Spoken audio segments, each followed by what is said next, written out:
Hello everyone, welcome to MS education TV. इस video में आपको class 10th Hindi pre board solved question paper देखने को मिलेगा। यदि आपको और भी सोल्ड क्वेश्चन पेपर की वीडियो देखनी है तो मेरे यूट्यूब चैनल के ऊपर जाके देख सकते हैं। और यदि आपको पीडीएफ डाउनलोड करनी है तो डायरेक्ट गूगल के ऊपर टाइप कर सकते हैं www.mseducationtv.com। ये पेपर फाइनल एग्जाम के लिए बहुत ज़्यादा इंपॉर्टेंट है, क्योंकि इसी टाइप के क्वेश्चन और यही पेपर पैटर्न जो आपको फाइनल एग्जाम में देखने को मिलेगा।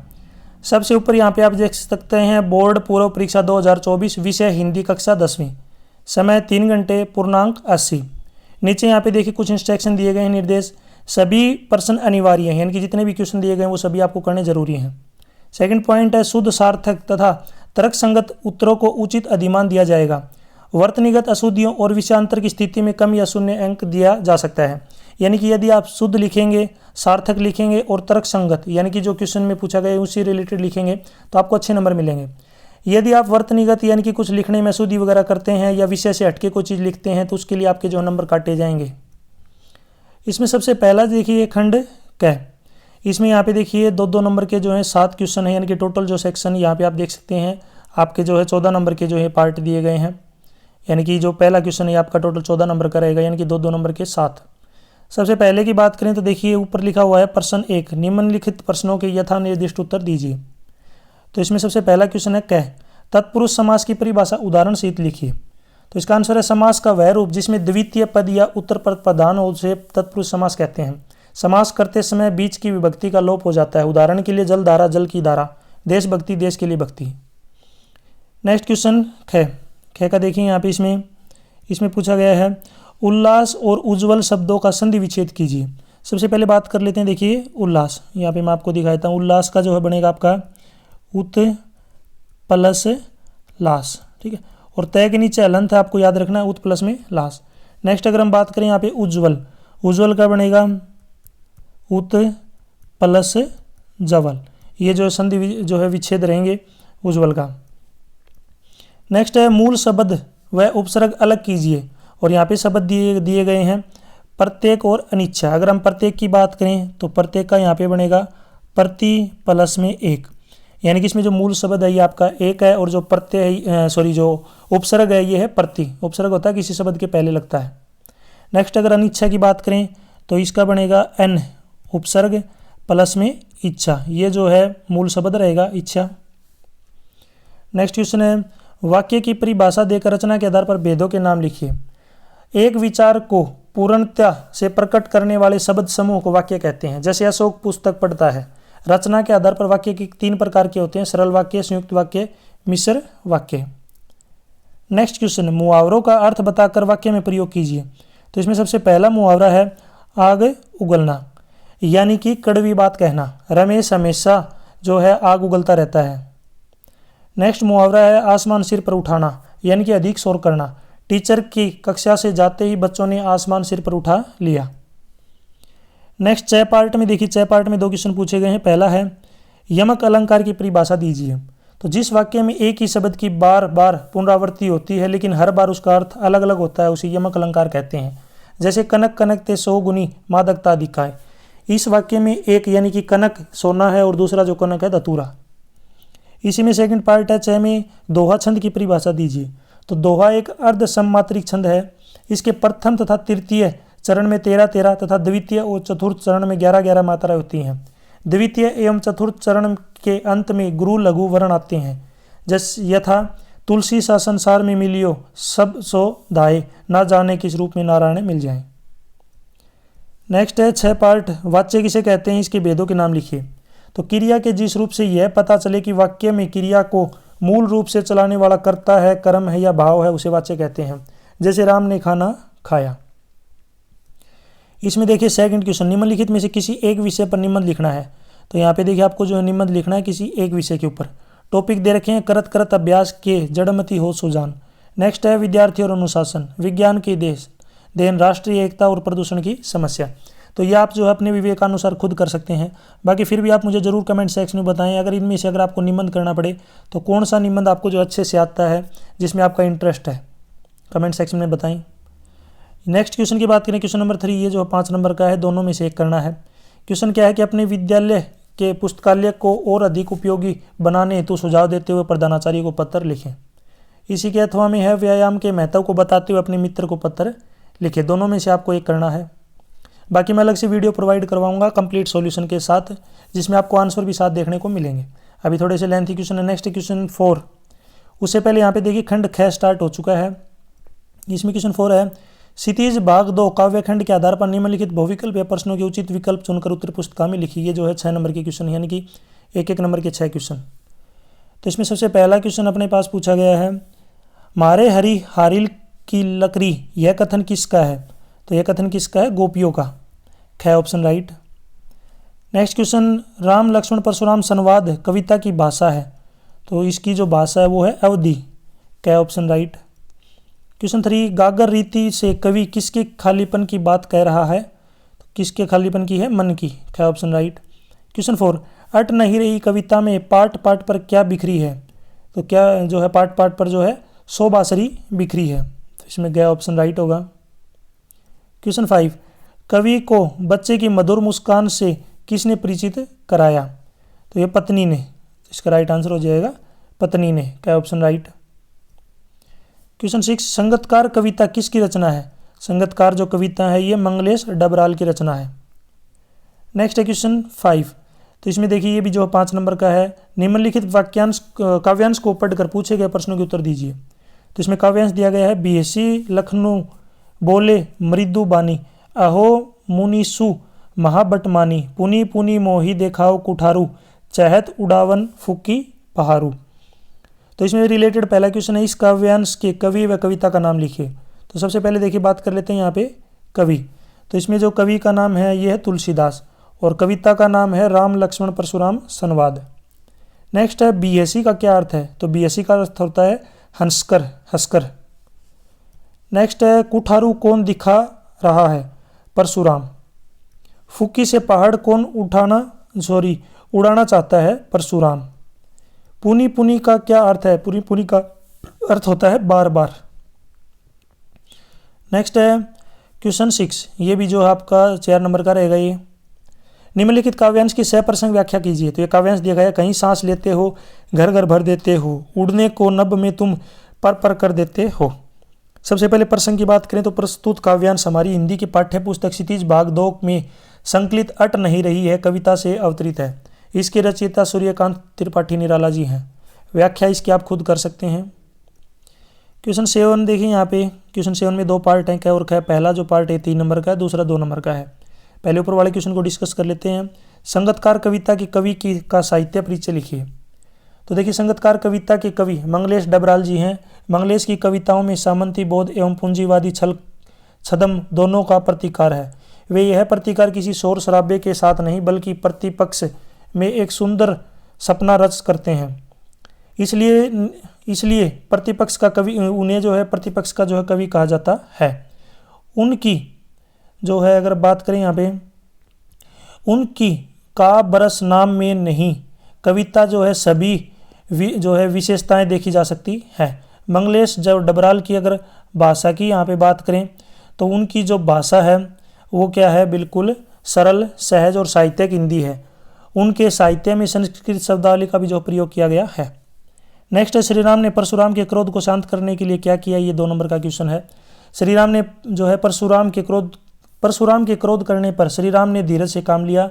उन्होंने नम्रतापूर्ण वचनों का सहारा लेकर परशुराम के क्रोध को शांत करने का प्रयास किया। परशुराम जी क्रोध स्वभावी के थे। श्री राम उनके क्रोध पर शीतल जल के समान शब्दों व आचरण का जो है आश्रय ले रहे थे। नेक्स्ट यहाँ पे देखिए जो खंड है गैस स्टार्ट हो गया है। इसमें जो क्वेश्चन नंबर 8 है ये आपका 6 नंबर का, 1 नंबर के 6 क्वेश्चन है। क्षितिज भाग 2 गद्य खंड के आधार पर निम्नलिखित बहुविकल्प या प्रश्नों के उचित विकल्प चुनकर अपनी उत्तर पुस्तिका में लिखिए। तो इसमें सबसे पहला क्वेश्चन है, स्वयं प्रकाश को किस पुरस्कार से सम्मानित किया गया था? तो साहित्य पुरस्कार से। ख ऑप्शन राइट। क्वेश्चन 2, बाल गोविंद भगत गंगा स्नान करने किस साधन से जाते थे? तो इसी का राइट आंसर है पैदल, पैदल जाते थे। क्वेश्चन 3, नवाब साहब ने जेब से क्या निकाला? चाकू। क्या option right. Question 3, Manu Bhandari के पिता रसोईघर को क्या कहते थे? तो इसका राइट आंसर है बटियार खाना। गया ऑप्शन राइट। नेक्स्ट है, क्वेश्चन 4, काशी में कलाधर किसे माना गया है? हनुमान को। गया ऑप्शन राइट। नेक्स्ट है क्वेश्चन 5, 2500 वर्ष पूर्व सच्चे ज्ञान की खोज में किसने घर छोड़ा? तो किसने छोड़ा था? सिद्धार्थ ने। आपको बताना है उनका जो है एग्जैक्ट नाम जो है उनका क्या था। सिद्धार्थ को जो है बचपन में क्या बुलाते थे? नेक्स्ट है अगर बात करें यहाँ पे, देखिए बचपन का नाम और जो है बाद में जो है उनको किस नाम से जाना जाता है जरूर कमेंट सेक्शन में बताएं। नेक्स्ट है प्रश्न नंबर 9, ये 5 नंबर का जो है निम्नलिखित गद्यांश को पढ़कर पूछे गए प्रश्नों के उत्तर दीजिए। तो यहाँ पे गद्यांश दिया गया है, इस दृष्टि से यह सफल और सराहनीय प्रयास था। केवल एक चीज की कसर थी जो देखते ही खटकती थी। नेताजी की आंखों पर चश्मा नहीं था, यानी कि चश्मा तो था लेकिन संगमरमर का नहीं था। एक सामान्य और सचमुच के चश्मे का चौड़ा काला फ्रेम मूर्ति को पहना दिया था। हालदार साहब जब पहली बार इस कस्बे से गुजरे और चौराहे पर पान खाने रुके तभी उन्होंने इसे लक्षित किया और उनके चेहरे पर एक कौतुक भरी जो मुस्कान फैल गई। तो क्वेश्चन 9 में पहला जो क्वेश्चन है, पाठ और लेखक का नाम है लिखिए। तो पाठ का नाम है नेताजी का चश्मा और लेखक का नाम है स्वयं प्रकाश। नेक्स्ट क्वेश्चन है, कौन सा प्रयास सफल था और कैसे? संगमरमर की मूर्ति बनाने का, क्योंकि यह एक सुंदर थी। नेक्स्ट है, हालदार साहब को क्या खटक रही थी और क्यों? जो है संगमरमर का बना चश्मा ना होना बल्कि उसके स्थान पर एक सामान्य चश्मे का फ्रेम होना, ये चीज़ उसको खटक रही थी। हालदार साहब ने क्या लक्षित किया और कैसे? हालदार साहब ने यह लक्षित किया कि उनकी मूर्ति पर संगमरमर का बना हुआ चश्मा न होकर सचमुच का काले फ्रेम का चश्मा लगा हुआ है। अड़े पार्ट है, हालदार साहब के चेहरे पर कौतुक भरी मुस्कान फैलने का क्या कारण था? हालदार साहब के चेहरे पर कौतुक भरी मुस्कान फैलने का कारण यह है कि संगमरमर की बनी मूर्ति की आंखों पर संगमरमर को खोदकर बनाया गया चश्मा न होकर सचमुच के काले फ्रेम के चश्मे को लगाया गया है।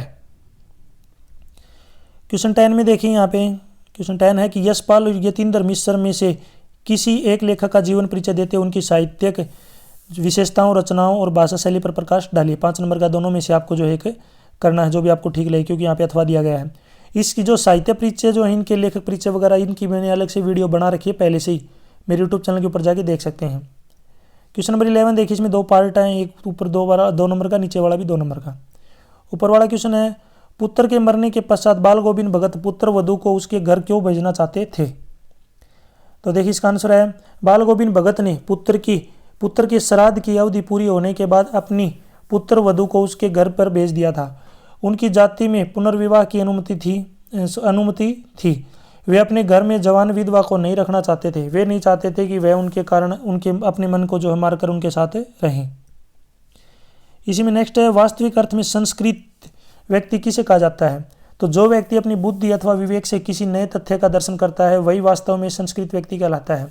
ऐसे व्यक्ति मानवता की भलाई के लिए किसी नई चीज का आविष्कार करता है। मनुष्य कोई कितनी ही बारीकियां क्यों न जान ले, परंतु संस्कृत कहलाने का अधिकार नहीं हो सकता। उस सिद्धांत को प्रतिपादित करने वाला ही संस्कृत व्यक्ति होता है। इसलिए अन्य व्यक्ति न्यूटन से ज़्यादा सभ्य हो सकते हैं लेकिन संस्कृत नहीं। नेक्स्ट देखिए, इसमें गह पार्ट जो खंड गह दिया गया है। क्वेश्चन 12, कृतिका भाग 2 के आधार पर निम्नलिखित में से किन्हीं 2 प्रश्नों के उत्तर दीजिए। 3-3 के नंबर के 2 प्रश्न है ये दे रखे हैं यहाँ पे 3, आपको जो है कोई भी 2 क्वेश्चन यहाँ पे करने हैं। तो इसमें सबसे पहला क्वेश्चन हम बात कर लेते हैं, मर्दवे क्या जाने कि बच्चों को कैसे खिलाना चाहिए? इस पंक्ति में निहित व्यंग्य को स्पष्ट कीजिए। तो मर्दवे क्या जाने बच्चों को कैसे खिलाना चाहिए, इस पंक्ति के माध्यम से लेखक की माँ ने पुरुषों पर व्यंग्य किया है। माँ स्वाभाविक एवं भावनात्मक रूप से बच्चों के साथ जुड़ी होती हैं। पुरुष की तुलना में माँ का हृदय अधिक वात्सल्यमयी होता है। वह बच्चों की भावनाओं को अच्छी तरह समझती हैं। बच्चा भूखा रह गया है या उसका पेट भर गया है, इस बात को वह भली भांति समझती हैं। नेक्स्ट क्वेश्चन है, लॉन्ग स्टॉक में घूमते हुए चक्कर को देखकर लेखिका को पूरे भारत की आत्मा एक जैसी क्यों दिखाई दी? तो लॉन्ग स्टॉक में घूमते हुए चक्कर को देखकर लेखिका ने उसके बारे में पूछा तो जितेन नार्गे ने बताया कि यह धर्म चक्कर है, इसे घुमाने पर सारे पाप धुल जाते हैं। जितेन की यह बात सुनकर लेखिका ने मन में सोचा कि पूरे भारत की आत्मा एक ही है, क्योंकि मैदानी क्षेत्रों में गंगा के विषय में भी ऐसी धारणा लोगों के मन में रहती है। इतनी ज़्यादा तकनीक की आधुनिकता आ जाने के बावजूद भी समाज के लोगों की आस्था, विश्वास, मान्यताएं और पाप पुण्य की अवधारणा एक समान है। नेक्स्ट है, हिरोशिमा पर लिखी कविता। देखिए, हिरोशिमा पर लिखी कविता लेखक के अंतः व बाह्य दोनों दबाव का परिणाम है, यह आप कैसे कह सकते हैं? देखिए, यद्यपि जब लेखक जापान घूमने गया था तो हिरोशिमा में उसे विस्फोट से पीड़ित लोगों को देखकर उसे थोड़ी पीड़ा हुई, परंतु उसका मन लिखने के लिए उसे प्रेरित नहीं कर पा रहा था। पर जले पत्थर पर किसी व्यक्ति की उजली छाया को देखकर उसको हिरोशिमा में विस्फोट से प्रभावित लोगों के दर्द की अनुभूति कराई। हिरोशिमा के पीड़ितों को देखकर लेखक को पहले ही अनुभव हो चुका था, परंतु इस ज्वलंत उदाहरण ने उसके हृदय में वो अनुभूति जगाई कि लेखक को लिखने के लिए प्रेरित किया। ये अनुभव उसका बाह्य दबाव था और अनुभूति उसका आंतरिक दबाव, जो उसके प्रेरणा सूत्र बने, और उस प्रेरणा ने कविता लिखने के लिए लेखक को प्रेरित किया। नेक्स्ट देखिए यहाँ पे खंड अड़, तो इसमें क्वेश्चन नंबर 13 है। इसमें 13 में देखिए सबसे पहला पार्ट की अगर हम बात करें यहाँ पे क्वेश्चन नंबर फर्स्ट के कई पार्ट हैं यहाँ पे। नैतिक शिक्षा पाठ्य पुस्तक के आधार पर निम्नलिखित बहुविकल्प पे प्रश्नों के उचित विकल्प चुनकर उत्तर पुस्तिका में लिखे। 4 नंबर का ही है, तो इसमें देखिए 4 क्वेश्चन पूछे गए हैं। सबसे जो पहला क्वेश्चन अगर हम बात करें यहाँ पे क्वेश्चन नंबर 1 का पहला पार्ट है, वादिनी से क्या मांगा गया है। तो क्या मांगा गया, देखिए पहला है अज्ञान को दूर करना, अमृत रूपी मंत्र की भावना, ज्ञान का झरना। तो इसमें सभी चीज़ें मांगी गई हैं, तो उपरोक्त सभी गया ऑप्शन इसका राइट होगा। क्वेश्चन 2, अंतर्राष्ट्रीय योग दिवस कब मनाया जाता है। तो ये मनाया जाता है 21 जून को। आपको यहाँ पे बताना है भगत सिंह का जन्म कब हुआ। आपको बताना है भगत सिंह जी का जो जन्म है वो कितनी जो तारीख है, यानी कि कौन से साल में, ईयर में हुआ था। ज़रूर आप मुझे कमेंट सेक्शन में बताएंगे। आप सभी को जो है लगभग ये आंसर पता ही होगा। थर्ड में है प्रकृति हमें क्या प्रेरणा देती है। तो प्रकृति जो हमें कर्म की जो है प्रेरणा देती है, क्या ऑप्शन राइट। क्वेश्चन 4, लक्ष्मीबाई के पिता का क्या नाम था। तो उनके पिता का नाम था मोरोपंत, क्या ऑप्शन इसका राइट है। नेक्स्ट है क्वेश्चन 2। क्वेश्चन 2 जो है ये आपका 3 नंबर का है। क्वेश्चन है सालिम अली को बर्डमैन ऑफ इंडिया क्यों कहा जाता है। तो देखिए सालिम अली भारत के ऐसे पहले व्यक्ति थे जिन्होंने भारत भर में व्यवस्थित रूप से पक्षी सर्वेक्षण का आयोजन किया, और पक्षियों पर लिखी उनकी किताबों ने भारत में पक्षी विज्ञान के विकास में काफ़ी मदद की। सालिम अली ने अपनी पूरी ज़िंदगी पक्षियों के लिए लगा दी। कहते हैं कि सालिम अली परिंदों की जुबान समझते थे और इसी कारण उन्हें बर्डमैन ऑफ इंडिया कहा गया है। नेक्स्ट है थर्ड क्वेश्चन, कलकत्ता में प्लेग की महामारी फैलने पर भगिनी निवेदिता ने सेवा कार्यों में क्या योगदान किया। 3 नंबर का क्वेश्चन है। तो कलकत्ता में प्लेग की महामारी फैलने पर भगिनी निवेदिता ने स्वच्छता संबंधी सारा काम अपने हाथ में ले लिया। उनकी प्रेरणा से अनेक युवक युवतियां प्लेग पीड़ितों की सहायता के लिए घरों से बाहर आ गए। इसका एक शुभ परिणाम यह निकला कि सेवा की दिव्य अनुभूति से छुआछूत की सतही भावना दूर हो गई। यहाँ तक जो वीडियो अपनी कंप्लीट हो चुकी है। वीडियो अच्छी लगी तो इसको लाइक करें, अपने दोस्तों के साथ जरूर शेयर करें। और यदि आपको और भी सोल्ड क्वेश्चन पेपर की या इंपॉर्टेंट क्वेश्चन की वीडियो देखनी है तो मेरे यूट्यूब चैनल के ऊपर जाके देख सकते हैं। मैंने आपसे वीडियो के बीच में जो है क्वेश्चन पूछे हैं, अगर आपने ध्यान से देखा हो तो उन क्वेश्चनों के आंसर जो है जो कमेंट सेक्शन में बताएं। यदि आपको PDF डाउनलोड करनी है तो डायरेक्ट गूगल के ऊपर टाइप कर सकते हैं www.mseducationtv.com। वहाँ पे आपको जो इनकी PDF मिल जाएगी। Thanks for watching.